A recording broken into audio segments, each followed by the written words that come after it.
Restoring something unused not only helps the environment but also prevents wastage of money. Today I will show how to fix a damaged soldering iron heating element or coil. I have made 2 videos on this before, but many friends did not understand it well. Today I will narrate the previous video with voiceover. Let's watch the video. The soldering iron does not get hot. I check it for you in different ways, connecting the soldering iron to the electric supply line, but it's not getting hot. Checking the 2 ends of the plug pin by placing the soldering iron in the continuity mode of the multimeter, but it doesn't make any sound. So now I will open it completely. No alarm was found even after checking the coil junction continuity. So in this case it must be decided that the heating element is shorted internally. So let's open the element now.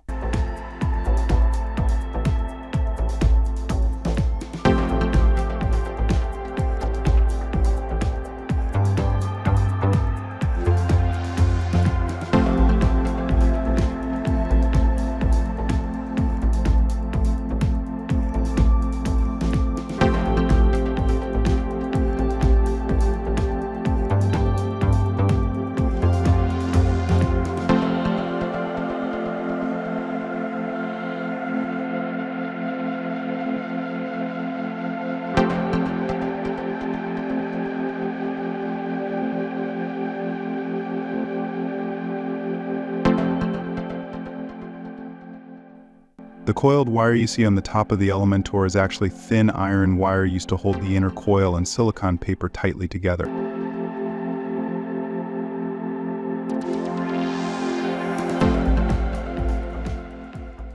It is necessary to open the patch very carefully. Being too busy can damage the silicone paper inside. Then it cannot be used again.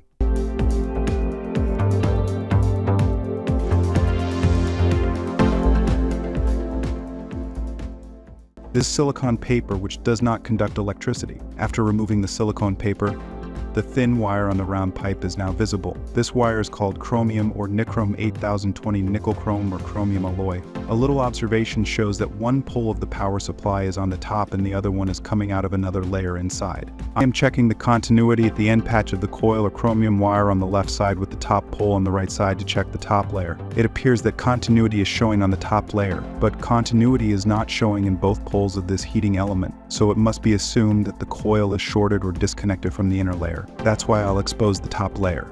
Note that if the upper layer is found to be shorted or disconnected, it is much easier to repair. Sometimes the upper layer is also found damaged. However, we will now open the above patches to verify the second layer.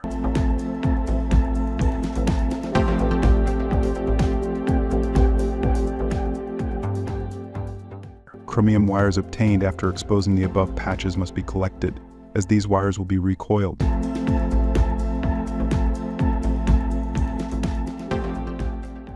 After removing the silicone paper, we can see the second layer.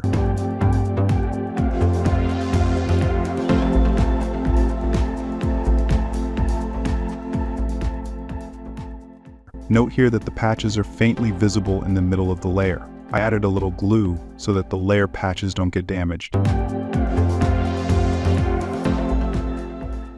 Continuity is checked by placing one probe of the multimeter on the end patch of the left side coil or chromium wire and touching the other probe of the multimeter to different sections of the coil. I noticed that continuity does not show when touching the right side across the middle of the coil. That is, the coil is disconnected in the middle. See, now tracing the 2 isolated ends of the coil. A fine needle can be used in this case. I pre-glued the other patches to keep them in place so none of the patches are moving out of line.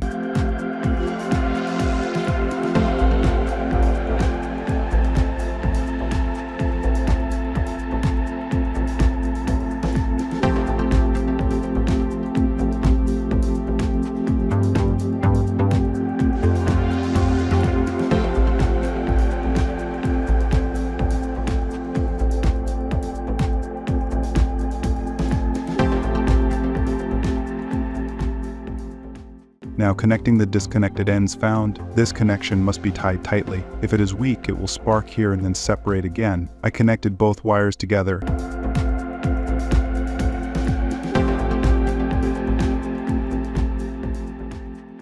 I fixed the connection part with a patch of Scotch tape.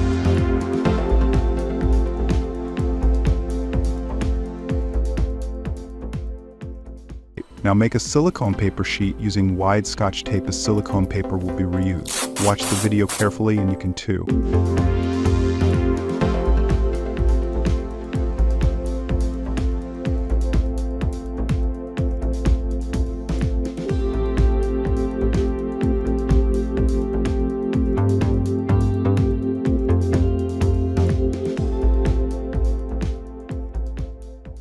Now place a group of silicone paper on the first layer.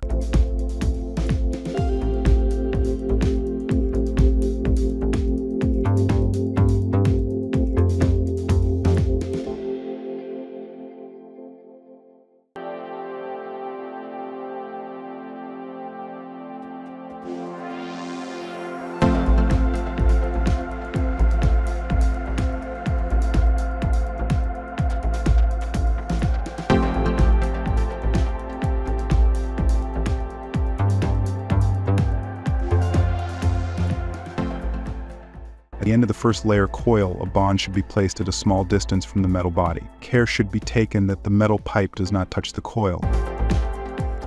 I took a piece of plain paper to make the coil patch visible in the second layer.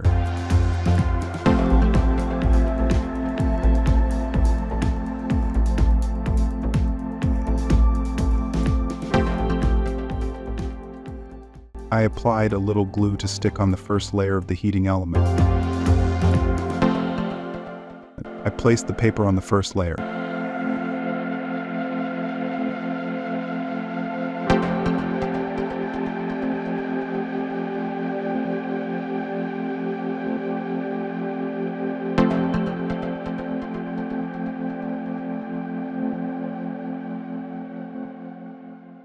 Now I continued to patch the second layer as before. Since all the patches will be at very short distances, this should be done very carefully. Heating element will not work if one patch is connected to another patch. As a result, the heating element will be destroyed if the power is supplied. I used white paper to make the patches perfectly visible. You can use any type of paper.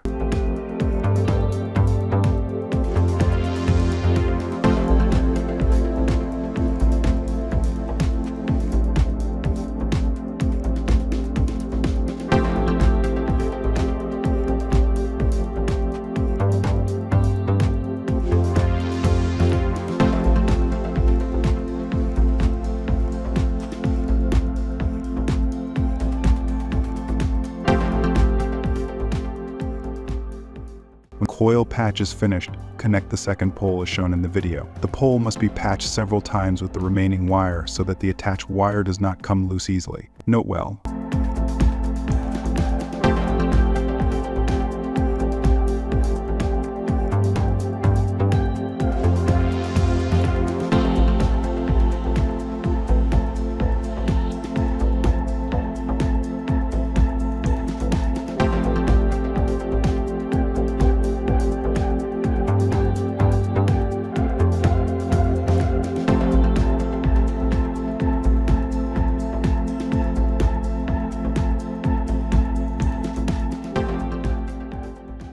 Make another sheet with a piece of silicone paper to cover the second layer. Now I cover the top layer with silicone paper sheet.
All layers are clamped with thin iron wire patches to keep them firmly pressed. Remember that this iron wire does not touch any connection pole. Repaired the heating element of my soldering iron.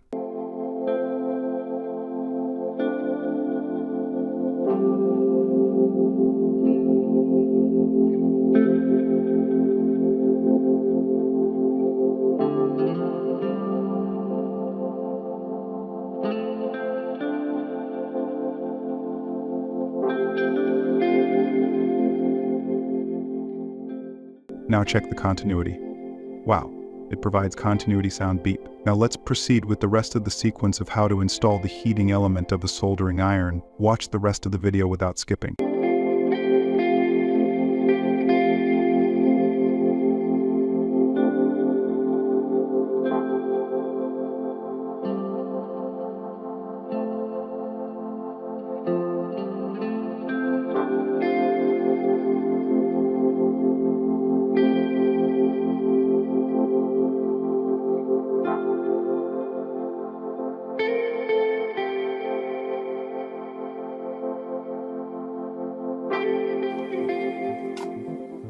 After setting up the soldering iron, if power is applied, fumes will be emitted. There is nothing to fear when the smoke comes out. This smoke is due to the burning of the glue and paper inside. The smoke will appear for a while and then it will not be seen again. I hope you liked this video.